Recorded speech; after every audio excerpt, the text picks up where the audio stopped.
পরওয়ারদিগার মাওলানা করিম তোমার নেককার বান্দাদেরকে নিয়ে হাত উত্তোলন করেছে। এক মা সন্তানের কষ্ট দেখে আমাদের কাছে খাস করে দোয়া চেয়েছে। মাবুদ আল্লাহ আল্লাহ, মা কখন সন্তানের মৃত্যু চায় সেই মাই ভালো জানে কোন মুহূর্ত আসলে আল্লাহ। আল্লাহ দীর্ঘদিন কষ্ট করার পরে এখন কষ্ট আর সহ্য হচ্ছে না সন্তানের। সন্তান ছটফট করছে, পাগলের মতন করছে আল্লাহ।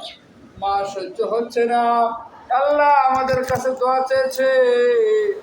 আল্লাহ মায়ের দিলের নেক মাকাসুদগুলো পূরণ করে নাও আল্লাহ। সন্তানকে শেফা আজেলা দাইমা নসিব করে দাও আল্লাহ। যদি শেফা আজেলা দাইমা নসিব না থাকে আল্লাহ অতি তাড়াতাড়ি আল্লাহ দুনিয়া থেকে বিদায় করে দাও।